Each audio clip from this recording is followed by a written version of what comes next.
Greetings, everybody. I know some of you might be confused because ordinarily we have the Majestic Musings podcast over on Great Square's channel, but today we decided to do it over here on the Rational Warrior side. No, let's not bail Google out. Google's being a little weenie right now, and I can't post and stream on mine, so we're doing it on his. No, we're not bailing Google out. No, Google is on some bullshit. Google's on some bullshit. And listen, one of the things before we even go into the topic of today's show, I gotta say, one of the things we used to love about the Google G Plus thing was this part of it. Facebook doesn't have that. It has a Facebook Live shit now, but it still didn't equal up to what this was. Yeah. And now it appears that Google Hangout has decided to screw the pooch on so many features of this. So bad. It makes me feel like they're trying to shut this part down slowly but surely. That's what it seems like to me. But whatever the case is, we are here. We're back. We're back. This is episode 7 of the Majestic Musings podcast.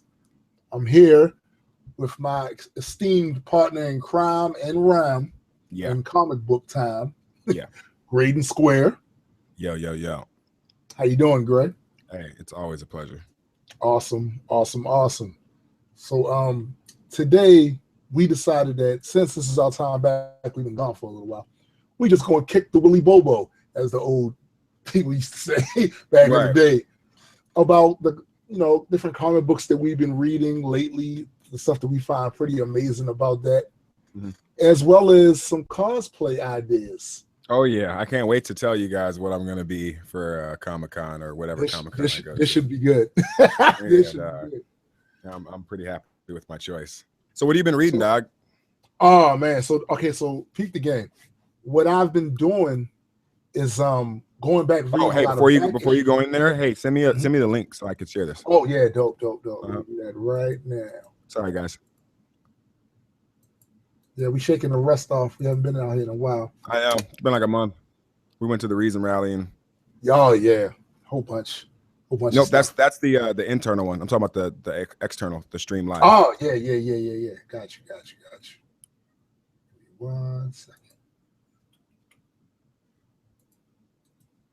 What Thor comic are you posting on your Facebook? What is that? Oh, dude, that's actually the Uncanny Avengers. Oh my goodness. Yeah, did you get it? Oh, I got the YouTube. No, that's the you did the YouTube one, right? Yeah, I need the YouTube one. Damn it. Could have sworn that's what I gave you. Hold on, give me 1 second. Oh, I see what happened. Copy.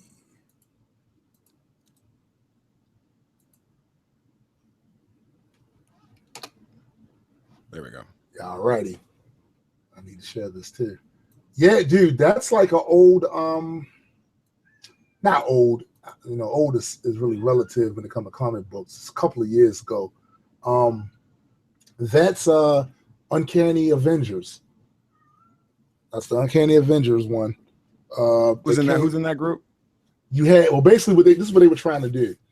There had been a whole bunch of nonsense between the mutants and the regular people, regular baseline humans.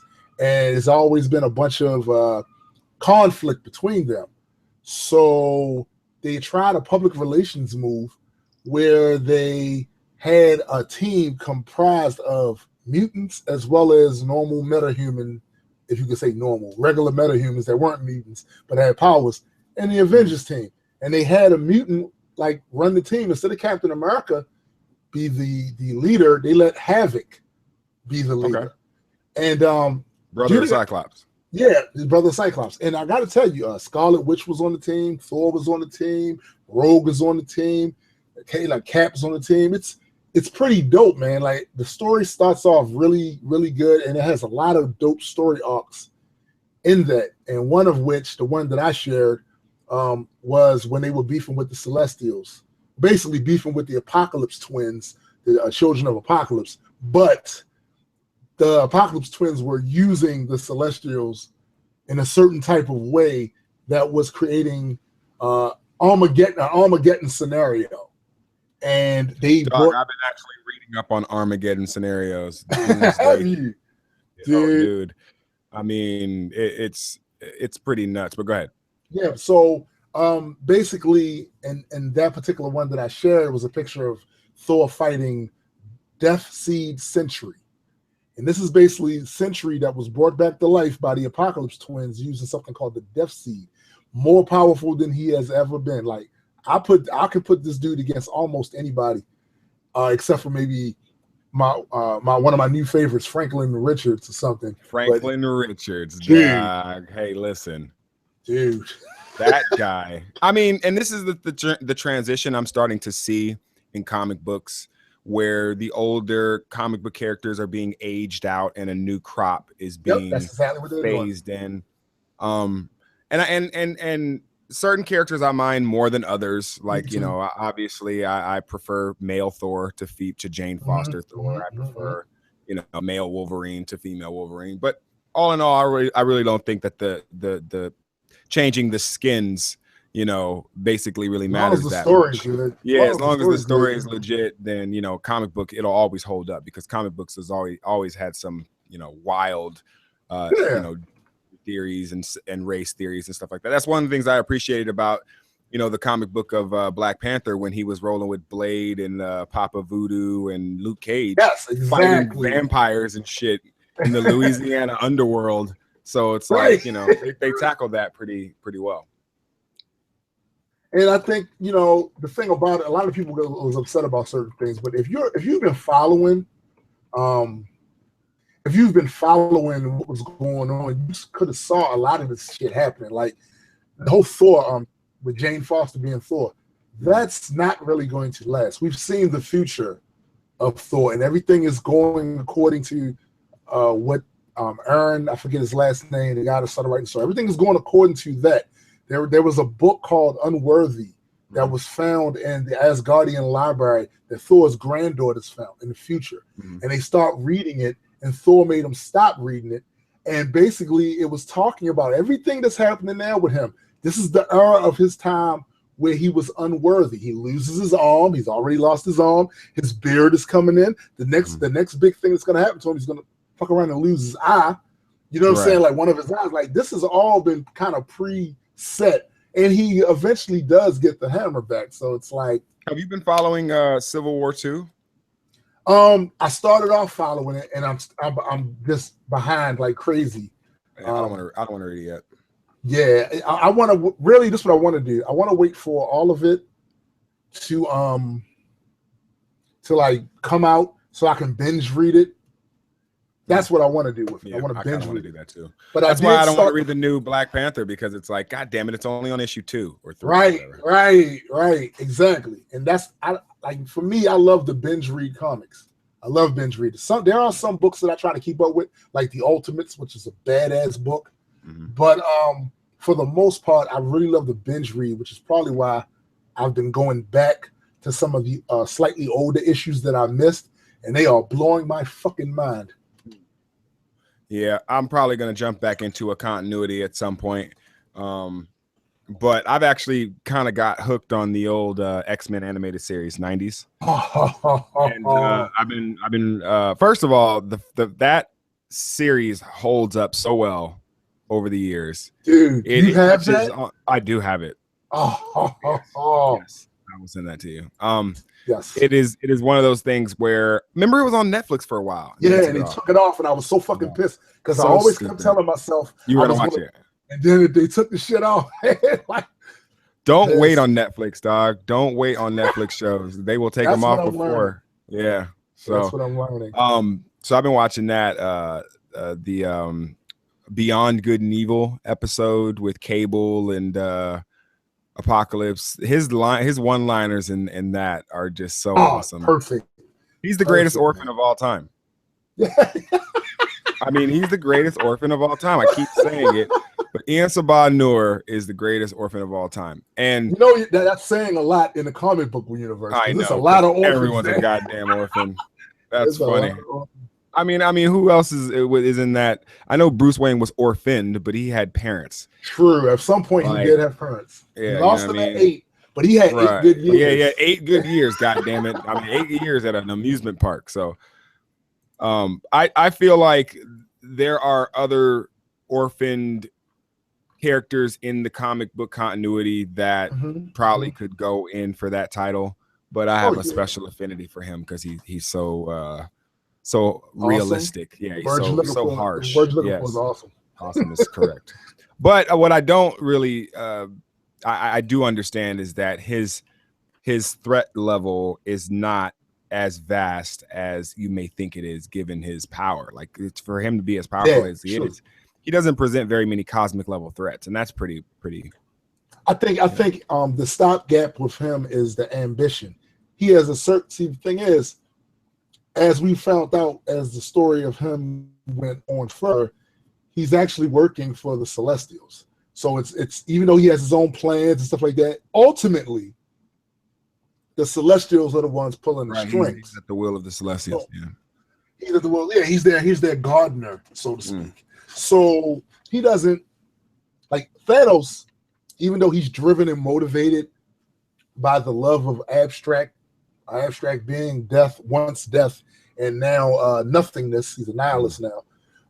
He still had a lot of autonomy, throughout the entire universe, and really the multiverse, to be honest, because Thanos has traversed the multiverse. So he's one of those type of beings that I think his ambition is a lot higher. His scope is wider than Apocalypse's.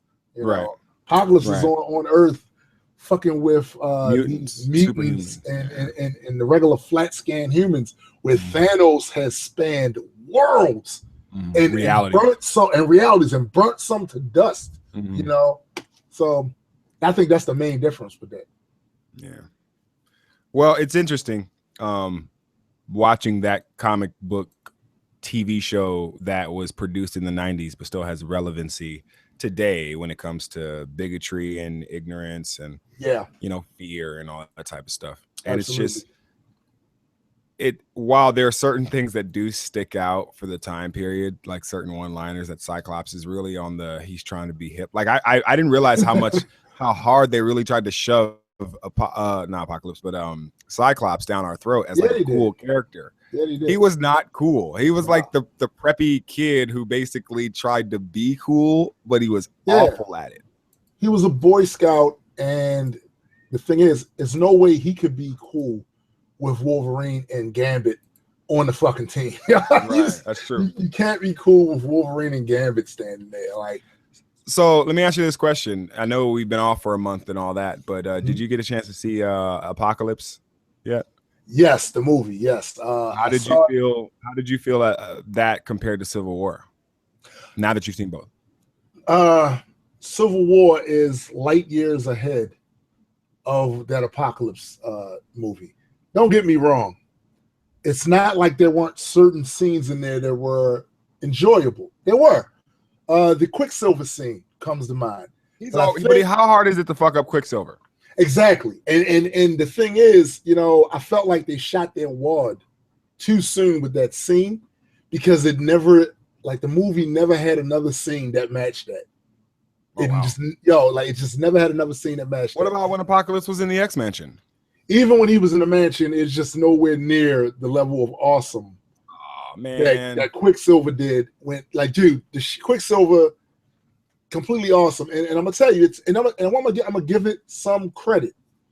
Apocalypse's dialogue was excellent in a lot of cases. Like some of the shit he was saying is the shit I would expect him to say, because from the 90s comic, cartoon. Like, he was like the one line he said that just is burnt. It is permanently burned in my frontal lobe.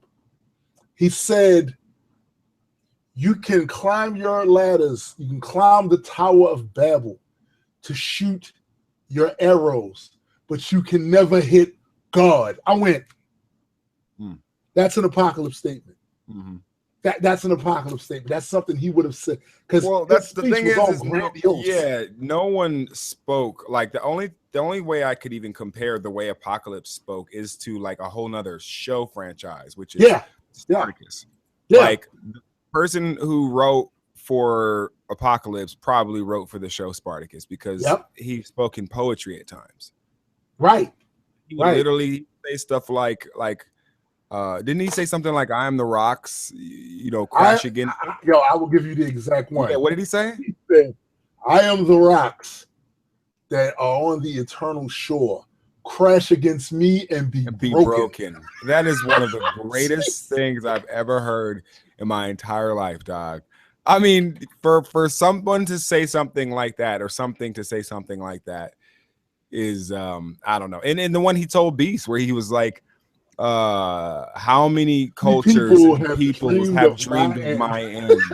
You are no closer than the Babylonians with their swords and fire sticks. Yeah, dude. Me and my homeboys have the reason we wind up memorizing a lot of that stuff is because when we used to play the SmackDown wrestling game, we would create the X-Men characters, and I would always create Apocalypse. And in the course of these wrestling matches, I would use the dialogue, like the one part. This is perfect. Where he said, "Spare me your petty judgments. They spring from a mind far too feeble to understand my reality."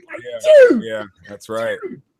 That's right. Dude. He said, no, he said something else too. He said something to Cable, where he was like, Cable said, "The world won't stomach your evil forever." He was like, "Oh, I am not malevolent. I simply am."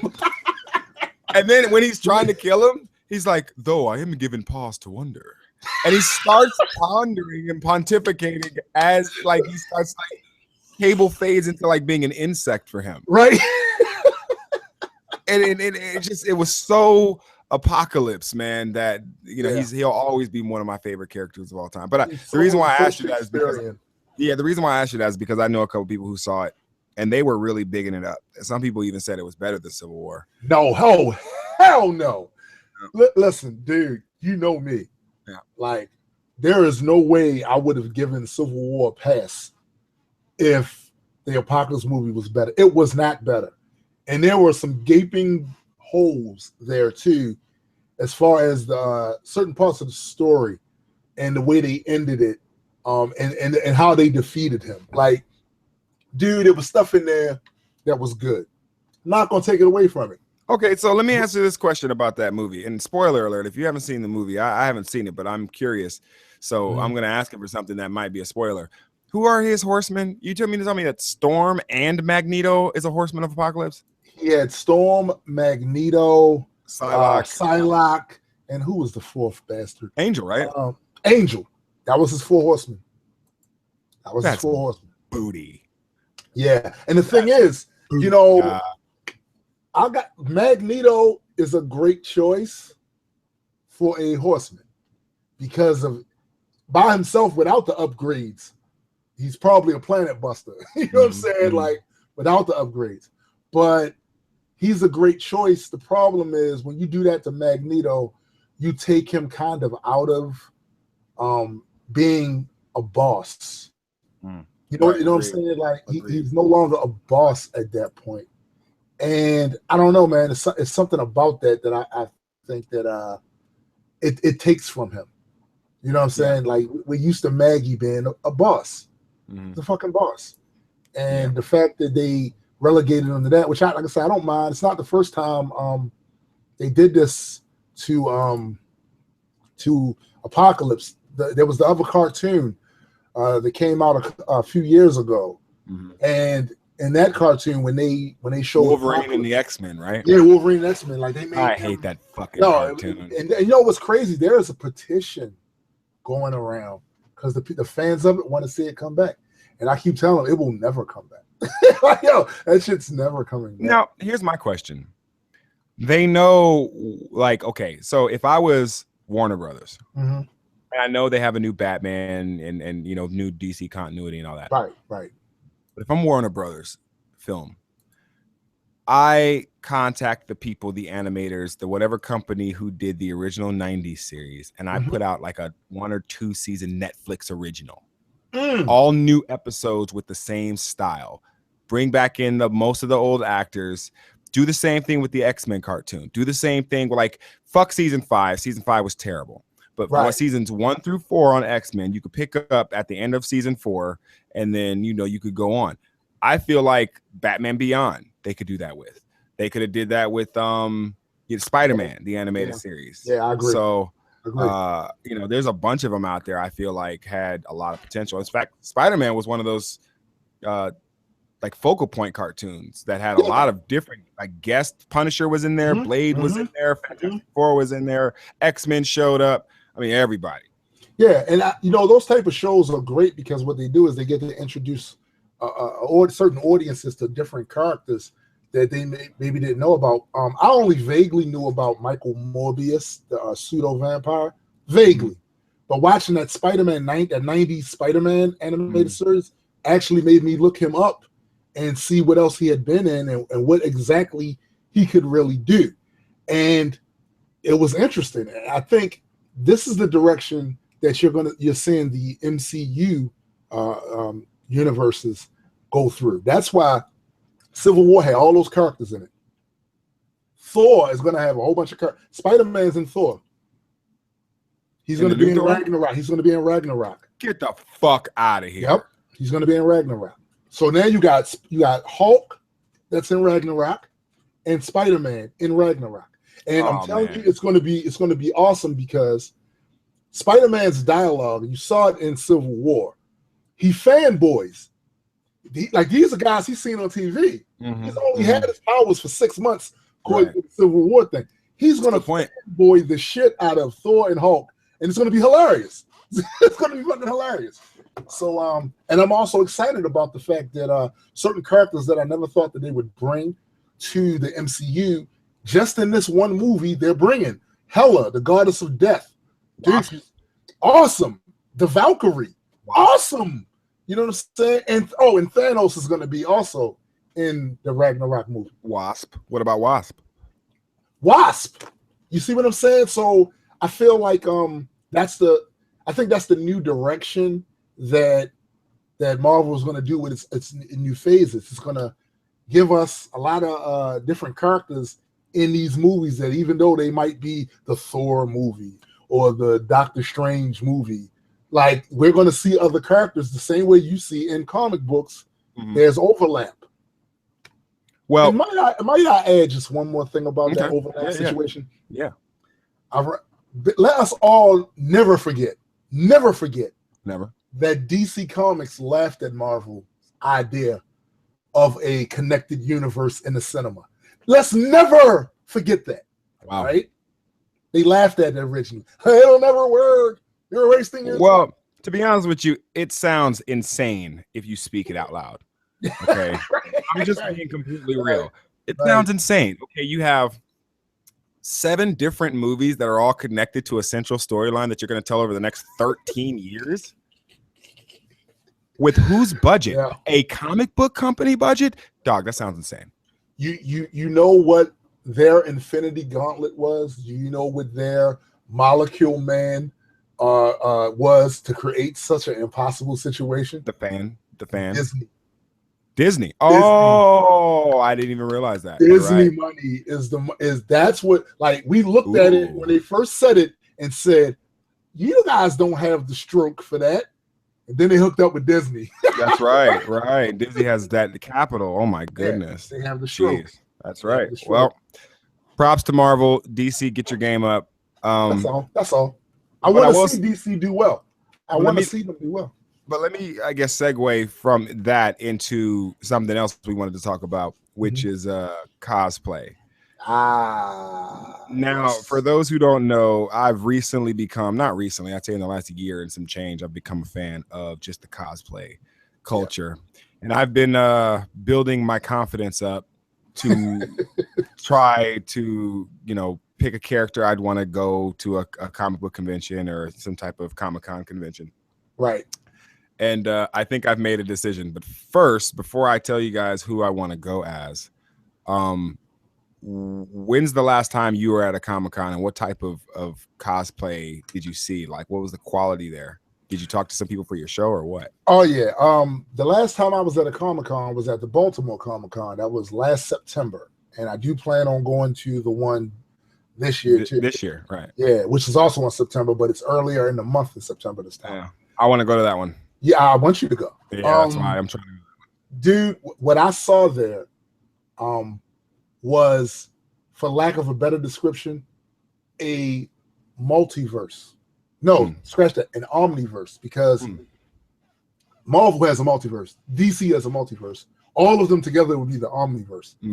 That's what I saw there. I saw an omniverse of Marvel characters, DC, every type of anime you could think of, video games, fantasy. Isn't it crazy to see like Halo characters standing next to like Wolverine? Yeah, dude, it's like it's the most awesome weird. Shit ever. You got like Spock standing next to like the hero from Dungeons and Dragons. This guy came as a Magic the Gathering card. Right, dude. It's so awesome. And the one thing that really stuck out to me, it's a couple of things that stuck out, but this was the main thing. How incredibly inventive some of these people are with the car. I am a big fan of cosplay now. Before I was accepting of it, it was cool, but I am a big fan of it now. Just seeing the work these people put into ours, dude, it's completely insane. I even follow some cosplayers on Instagram, and they go through their process of making their armor, depending on the character or whatever. Dude, they are completely committed, and it's the most geek shit ever, and it's glorious. And the other thing that stuck out to me was the level of acceptance that people had with each other. Like, even if someone wasn't a quote-unquote body type of a certain character to have the outfit on, nobody gave a fuck. See, and you know what? I'm on the other side of that. I want to give a fuck. You know why? Because I don't want you to be in the Falcon costume when you don't have Falcon's body. All right, let me play Falcon, asshole. But no, I agree. I'm not gonna shame anyone for not having a certain body type. But if you're Thor, like, you know, try to have Thor's body a little bit. At least get into the gym, couple hours a week. Back in the gym. Yeah, man, something. You know what I mean, dude? But dude, it was so many amazing things there. The people there were cool, and I actually went to some of the talks from some of the writers, and I got to me, my daughter, and my nephew, and my son. We got to go and listen to some of the writers of the upcoming titles they were about to do, like the Secret Wars and all of that stuff, and Humans. We got to sit in the room with them and ask questions while they did whatever. I got a bunch of video that you can see now. If you go to my Reaper Legion network, the video is still up. It's like 3 videos up there. And man, it was just I'm gonna tell you, since I've embraced my geek side more over the last 6 years or so, it was definitely the funnest time I've ever had since then, to the point where I can't wait to go. And you know what what they call the crew goals, the squad goals is for us to go to the San Diego one and the New York one. Those are squad goals, dude. Squad goals. I agree with that. Yeah. See, and now as I reveal which character I want to go as, this is obviously the first character that I want to take on. I feel like not only is it cheap to do, but I feel like I have the frame and the build for it. So I'm going to go as Frozone from The Incredibles. Dude, that's awesome. All right. I'm actually going to go as Frozone from The Incredibles. You've got to, dude, you got to do it. I gotta make the suit though. That's the thing, and I have to have it tailored to where it really fits well. Because my thing is I want to really display the character type, the character build, instead of just putting on a costume and be like, okay, I'm just gonna show up at this thing. Because I'm 6'4.5", dog. Like, I stand out. Like, I'm not a tiny dude. So I gotta make sure that what I'm wearing actually fits the frame. Because I don't know, maybe they're gonna see you. Like, as soon as you walk in, that's Frozone. That's Frozone. Yeah. Dude, that's completely awesome. That's completely awesome. I have yet to decide. I'm thinking Blade. I've been thinking Blade. I've been thinking Nick Fury. You know, like, I've been thinking just a lot of. I still haven't figured out what it's going to be yet. I still haven't figured out. I would love to. If I don't feel ambitious enough just yet to try this. I would love to go as Lord Entropy. You know what I'm saying? I don't feel ambitious enough to be able to create that outfit. There are some dope ass like hammers out there. I went to this weapons store yesterday when I was at the mall looking for Pokemon, and basically went into this weapons store, and there was this hammer in there that wasn't like Thor's hammer, but it was like a little bit like Doom. You know what I mean? Like it was pretty magnificent, and it made me think, like, you could probably go in there and put together something that's light Lord Entropy, but you need to actually have it designed in order for it to add some of the for the people that have seen the artwork for our comic book, there's like a face on the hammer on Doom, on the hammer. It's a face on it. So if I could get something to possibly create that, like get a hammer already that's similar, and then add on a prosthetic piece on it, it might work. But then I still have to figure out, because he has the celestial armor with the cosmic stuff all up here. I want to really rep it. If I was going to do Lord Entropy, I want to rep it. Well, here's one character that I would do, and this is obviously one of those characters that would be my own take on it, but I would want to do something like Pyramid Head. Silent Hill. Dude, somebody did that at the last Comic-Con that we went to. Somebody did that. Awesome. Silent Hill has a comic book, right? We talked about that, right? Yeah. We talk about video games that became comic books. Silent Hill does have a comic. A lot of those, a lot of those have comic books now. I noticed that there's a lot of synergy in the geek community, because basically what happens is, no matter what the origin of the lore is, be it video game, be it comic book, or even fantasy title, the creators always try to expand out into like different layers so that their brand and their characters can reach different people. So say you weren't familiar with Dungeons and Dragons. You weren't familiar with that at all, but you went to some novelty shop and you saw one of the characters right there and was like, oh, sheesh, that's dope. Where is this from? Oh, it's from this. I need to go check that out now too, because this is an interesting character. And that's kind of what I want for our comic at some point too. Oh, I'm going to show up as Grave Extropia at one point. Like, that has to happen. It has to happen.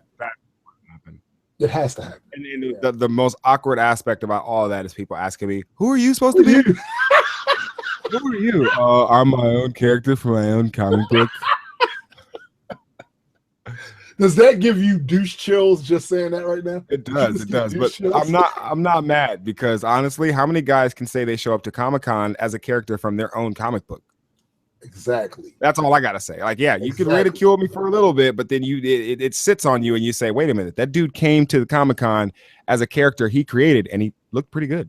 And the thing that's crazy about it, you can have in your little carrying thing one of the physical copies. Like, I'm this guy. Oh, you're absolutely right. That's a fantastic point, dude. Yeah. What a fantastic point. Yeah, and it's look, it's our shit. We made that. We did that. We put that together. So anyway, that's a shameless Extropy and Entropy plug. Yes, it is. But one of the things that, like you said earlier, as far as squad goes, is I'd like to arrange a grand unified Comic-Con just group retreat. Retreat. Road trip. Like, we go for the weekend.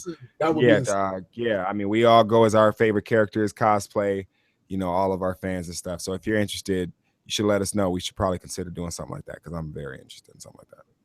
I know, me personally, that's definitely something that I would be into.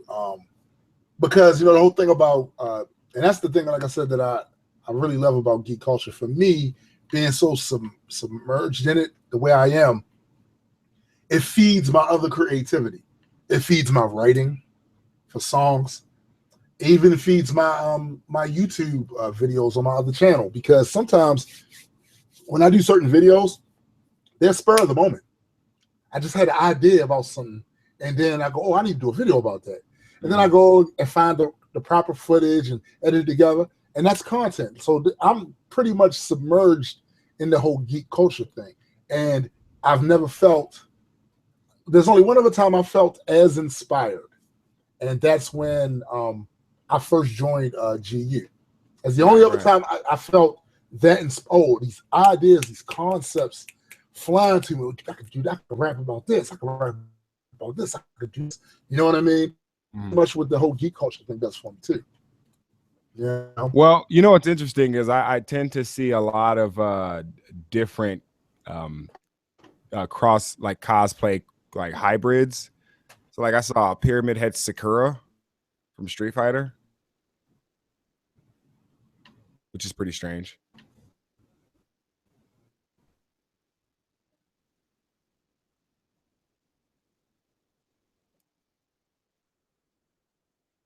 see them from time to time. I see, because they do a lot of the, like I've seen a combination of Batman and Wolverine, and I know where they got that from. I know where they got that from too. The amalgam. Yeah, they got from the amalgam universe. I've seen combinations of Thor and what was that other crazy character? It was a god. It was still a god though, but I can't remember. It was one of the DC gods. Oh, Orion from the New Gods. I've seen the amalgams of those two characters together. I've seen, this dude, he had the Kratos from the God of War series game. Yeah, that's dope as he nailed it. That's dope as fuck, dog. That is the stupidest shit ever. You know what's crazy is what about a Black Ash from Pokemon? Like if you did it like on some real urban shit. Like hip hop Ash. Right. He's got the chain going. That'd be dope actually. That would be dope. I saw Michael Jai White as the Wolverine. That's funny. Oh, what's he supposed to be? He was on a cover somewhere. I was looking at this. He's on a cover somewhere, but I don't know. Wait a minute, he's on a cover about to be a character or something? I don't think that's real. This looks like a fan poster. Okay. As much as I'd like to see him in the MCU as something. Me too. Wasn't he on the Arrow TV show? Oh, Michael, yes, he was. He was. Matter of fact, it was the first season. He played, I forget the guy's name. He wasn't somebody that I was aware of in the comic books, but he was a badass, man. He was a badass in there. So it's Crixus. True. And he played the badass of all badasses, Deathstroke.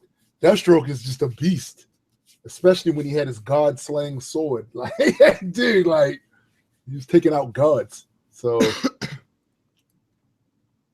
yeah, it's man. pretty dope. So, lastly, what I wanted to talk about is I don't know if you've been watching any of the DC universe or the DC small stuff regularly, but The Killing Joke is either out or getting ready to come out. Dude, please don't tell me that's out. It's not out yet. I think it comes out in September. Okay, but man, I did want to talk. Wait. Yeah, I did want to talk about that because it's the first rated R Batman anime. Yeah. First of all, and apparently, somebody in this is supposed to die. That's supposed to be canon. So it's going to start some sort of continuity idea that someone is going to die from this particular incident, other than Robin, because we've done that already. I wonder if they're going to cripple Batgirl like they did in the comic book, or are they going to kill her? I'll cripple you. I don't know. I don't know what they're going to do. To be honest with you, I definitely think they're going to be ambitious. And I think that the style of anime is actually going to be really like gritty, dog. Like it looks silly. The same. Yeah, it looks silly. And I'm happy. Like we know now because of Deadpool that the rated R comic book will sell. It'll work. So I don't fucking work. So I don't know if we're entering into a new age of rated R comic books, like because that's ultimately what we're kind of looking for anyway. Like one of my biggest problems with South Park and The Simpsons is that they never aged. True. And I mean, I always was a person who thought that The Simpsons and South Park should have aged. I would love to see South Park kids go through fucking high school and college, and fucking get jobs and shit. Like that would have been fucking fantastic. Right. I think a lot of times there's a couple of reasons why they're hesitant to do it, and most of it is business. And this is how if business fucks up art a lot of times, because once they get these images of Maggie, images of Bart or whatever, they plaster these bitches on lunchboxes, hats, notebooks, you name it. Right. And if it sells well, the first thing that someone that works in marketing and promotion for a business thinks is, if it ain't broke, don't fix it. Right. What are you doing? But that a lot of times puts handcuffs on creativity. I agree with you. And that's one of the bad things that we have to do. It reminds me, I have a homeboy named James, and he has a channel called the Nag District. So you guys might want to go check it out. And he did a very interesting video talking about how comic book movies are not made for comic book fans. And no, they're not. That's absolutely right. I want to read that. Yeah, and he basically was saying it as something that I've known all along. He's kind of asking, and he's not going into whether right or wrong, whatever. He's asking a lot of the comic book fans that have been watching these movies now for all this time, you haven't figured this out yet? You go into every single new comic book movie that's coming out with these expectations after all of these years, and you still haven't caught on to the fact that these aren't made for you. So even if they toss you a nod by putting something that is canon in there, great. But they're more so trying to attract people who never read the comic book to come in, see this, and then hopefully bring them to the comic book. So this is how you got it. Like, and this other thing, if you've been reading comic books for the length of time that I have and you have, you are well familiar with the multiverse concept. So when you're looking at these movies, the first thing you need to do so that you don't lose your fucking mind in a complete geek rage-aholic scene, and you will, is to first recognize this is not Marvel 616. Is to first recognize this is not Prime DC. And Marvel 616 isn't even Marvel 616 anymore. Right. So, I mean, so much has changed now that after the Secret War, the Battle World storyline is over. So much has changed. People aren't what they used to. They're not. So much universal upheaval going on over there. Anytime you have Galactus not destroying planets anymore, but bringing life to planets, a lot of shit has changed. Shit, they're trying to turn Harley Quinn face. Yeah, dude, I've been reading her title. Yeah, she's at least at this point she's at least anti-hero. Yep. She's at least anti-hero. Yeah. I mean, didn't Red Hood start off like that? Red Hood was a villain, and then and they kind of moved towards the anti-hero. See, this is my thing. I don't mind the evolution of a character. If you take what they did to Cyclops, this is an excellent example of that. Early Cyclops was a whiny, to me, Boy Scout, always about the rules, blah, blah, blah. And over the decades, with the different things that has happened to Mutant Khan, the different tragedies and loss that he has wound up doing, the smartest thing Marvel ever did was stop him from being a Boy Scout. It didn't make sense for the mutants to have been nuked, for the Avengers not to come to their aid a lot of times. It didn't make sense for all of the loss and the betrayal that the mutants have went through, for Cyclops, a person that's in a position of authority, to continue to be a Boy Scout. Let me ask you a question. It made no sense. When did he become the Phoenix? He became the Phoenix right around the time there was this huge fight over this child called Hope, and Cable wound up grabbing Hope and took her to the future, raised her, trained her, and then brought her back. Oh yeah, for sure. He brought her back. That's around the time. The reason they needed her and she was important because she was the only being on the earth at that time that could have been a adequate host for the Phoenix Force. And the mutants desperately wanted the Phoenix to come back because I know everyone remembers the old one and it was a threat. But the mutants had gone through so much bullshit on Earth that they said, no, we want the Phoenix to come back. The power shift. It was a power shift. And so he just assumed the Phoenix power? He didn't do it alone. The Phoenix power, Hope wasn't ready when the Phoenix came. And they split the Phoenix Force into 6 other mutants, and he was one of them. Oh, so I know Colossus was one of them, right? Yeah, Colossus, Emma, Frost, Namor. Namor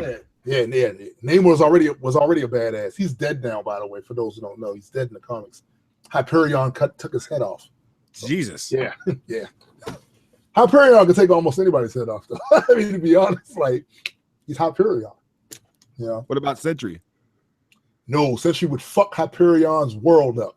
We should do next episode. We should do a dream battle. Oh, dude, let's do our awesome. Dream battles. Like that's want like Spawn versus like Doctor Strange. King Thor or something. Wow, dude, if you're talking God level Spawn versus King Thor, that is an insane match.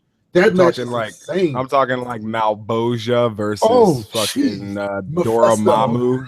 Mephisto. Oh Yeah. man, dude, that's insane.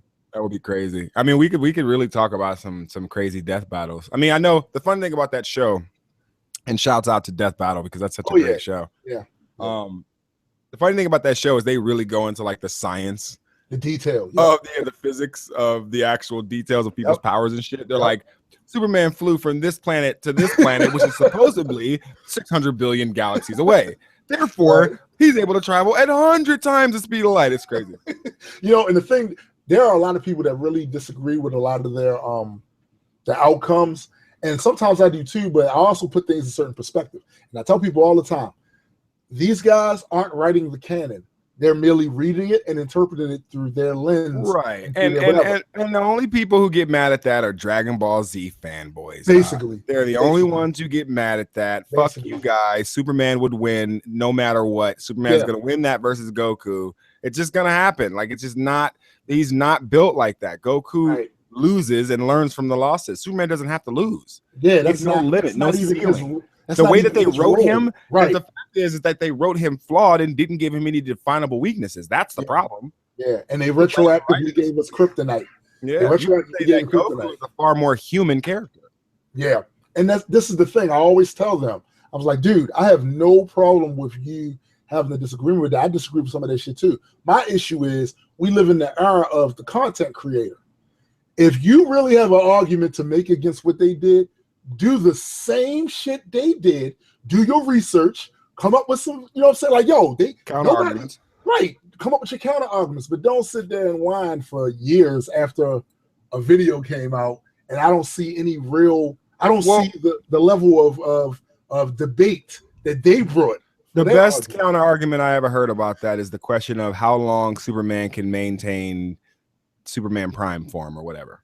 But that to me is like, but even that is just like, well, there's no definable limit how long he can maintain that form. I mean, he merged with Source. So like, ultimately, I just don't think Goku compares on that level. And that's why you rarely hear me even use that Superman 1 million, because to me, it's so ridiculous. It's ridiculous to use him in these battles. But there is an argument. I heard one argument from a friend of mine that I said, possible. He said, because Goku can do that instant transmission shit where he can teleport you someplace else. If he teleports Superman someplace outside of the range of a yellow sun where it's a red sun there. Okay, hold on. I gotta ask this question. Is teleportation magic? No. Okay, so it's not a weakness of Superman. Superman is weak to magic. Yeah, but so he can still be teleported. He can still be teleported. I've seen him in the comic books through technology. Him be teleported. So it's not like his atoms can't be broken down. So let's say theoretically, Goku can do this, right? There are still a couple of holes right here that has to be addressed. One, there are numerous incidents where Superman has been away from yellow solar energy and maintained his power. He's a battery. He maintained his power. There's also been incidents where he has been near red sun radiation and still maintained his power for a nice length of time. So if Goku can't knock him out in the time that it takes for that energy that he has stored up to dissipate, I don't see a win here. I don't see a win.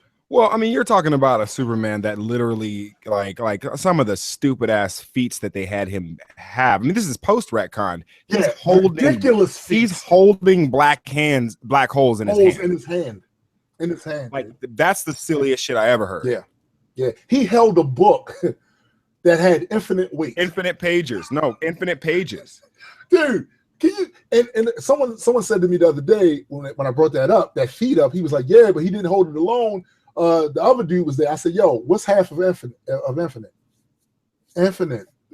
What's half of infinity? Right. Yeah, what's half of infinity? Infinity. Yeah. Like, dude, like, come on, like, that's a feat. That's a feat.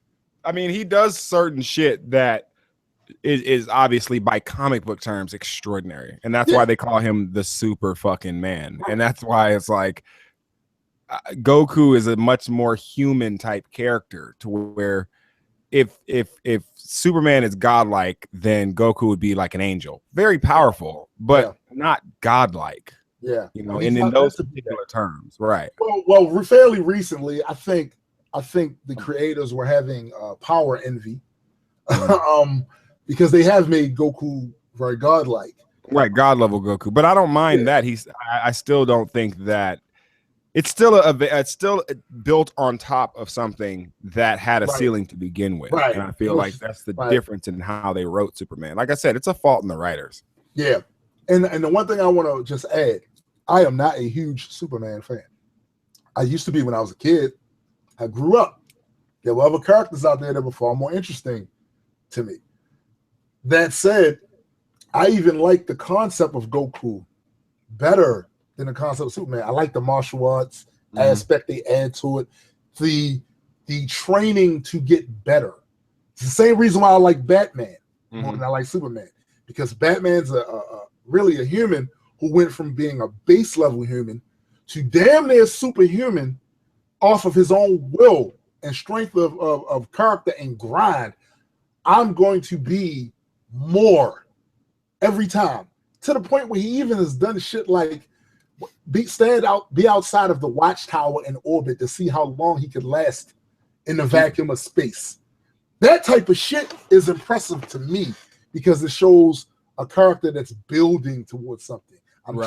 So I love that aspect of it, but I'm still waiting to see a serious argument against Superman. Like I always contend that if Superman wanted to, he'd kill almost anybody. If he wanted to, he'd kill almost anybody. It's just that his main weakness is not like his main weakness is that Boy Scout shit. That's his weakness. His main weakness is he was raised on Earth and not by Thanos. Dude, can you imagine if he was raised by imagine he was raised by Apocalypse. Oh my goodness. Dude, Felix Faust from DC. If he was raised by Felix Faust, he'd be a maniac. Yeah. He'd be a fucking maniac. I could see myself going to a Comic-Con as Phoenix Force Cyclops, just for the record. That would be dope. Dude, that would be crazy dope. Phoenix Force Cyclops. And he was, and the thing that was crazy about that, he killed Charles Xavier. Why did he do that? Because the Avengers attempted to use Charles Xavier as a last-ditch effort for real to stop them. And because you got to remember, the Phoenix, as powerful as they were, they had a weakness. They were vulnerable to Scarlet Witch's hex shit. They were vulnerable to that. So they tried to weaken them and do all of that stuff, and then they brought in Charles, thinking that Cyclops would back down. That's his mental. No, he killed Charles. He killed him. And the one thing that I love about Marvel with the death of Charles Xavier, they have not brought him back yet. He's gone. And they even chopped up pieces of his brain and allowed Red Skull to implant the part of his brain that had the telepathy. So now Red Skull has all of Charles's powers. And they got rid of Charles. They got rid of him. And how many times have they actually really gotten rid of a character and he stayed gone? Not often. Not often. I'm just reading this little exchange between Captain America and Cyclops where they're on Genosha. He's like, get the hell off my island. Oh my goodness, I have to read this. And when he shot him with the optic blast and he hit the shield and sent them flying across the dude. That's a great story. A lot of people I knew, they felt like it ended anticlimactically. I don't know. I think it ended the way it should have. With Cyclops eventually lost, and they put him in a prison underneath the ground. So he couldn't get the solar energy or whatever. I thought it ended the way it should, and the fact that later on, when the mutants were going through yet another tragedy, all these signs and posters start popping up all over the cities saying Cyclops was right. That's awesome. So what happened? I don't understand. So Cyclops lost and he was imprisoned? Yeah, they imprisoned him. And basically, because he stood up so strong, he went so hard for the mutants that last time. He went hard. and the rest of the mutants of the world saw that, because a lot of the shit Cyclops was doing, even when his personality had kind of changed, most of the mutants didn't know about. When he commissioned the X-Force to be their wet works team, the rest of the mutants didn't know about that. And that was around the time when Wolverine started to acknowledge that Cyclops had changed, because he told him once, dude, you're starting to scare me. So Cyclops had really, he went hard edge. And by the time the whole Phoenix thing happened, and they had basically was trying to make the world a better place, that's what they were doing. The other mutants of the world saw that shit, and then when, like I said, once he got stopped, and then a brand new tragedy took place, new trials and tribulations for the mutant populace took place. People were saying Cyclops, the mutants were saying Cyclops was right. He became like a martyr almost to them. Like, he was right. He was right. So I'm assuming they're gonna break him out. Oh, he's been out. He's dead now, matter of fact. He's dead. Wow. The only Cyclops that's alive now in the Marvel universe, to my knowledge, is a past version of him that Beast brought the old X-Men, when they were kids. He brought them into the present time with his time machine shit.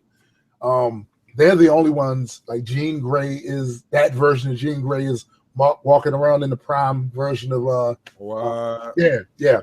That's you got a lot of catching up to do. I do. X-Men, a lot of catching up. Yeah, because the Marvel kind of machine has steered our attention away from the X-Men. Yeah, they have. They're no longer remember when they was the big focus?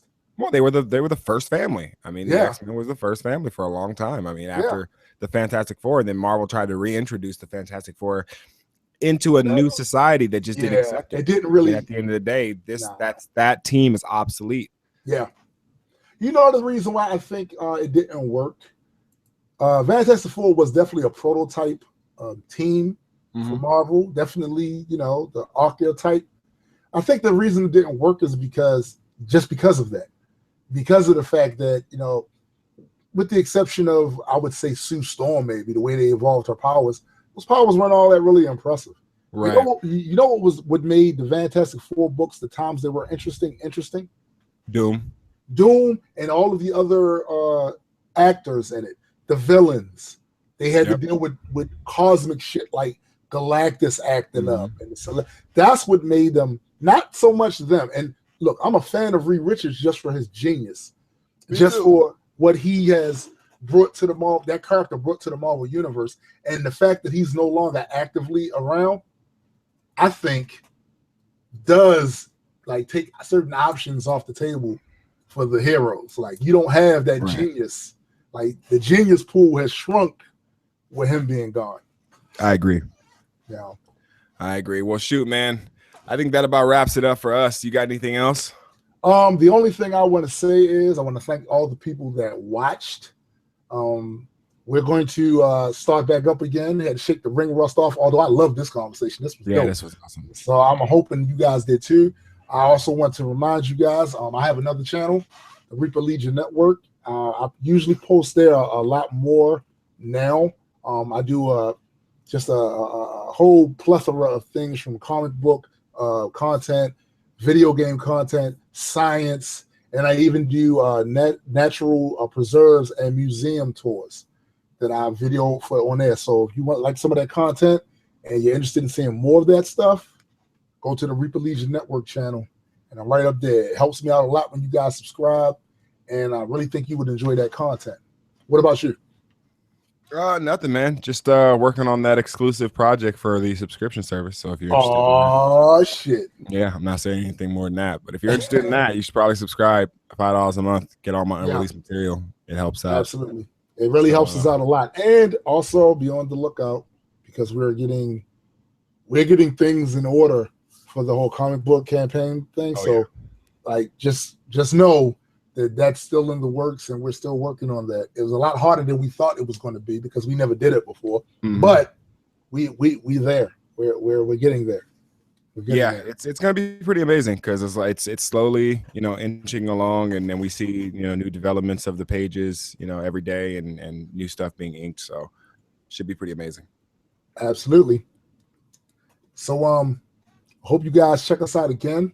We're going to do this again next week, and we're actually looking for another option because, like we said when the show first started, Google Hangout is starting to really be whack. Like, yeah, dude, starting to eat the butt, a booty salad.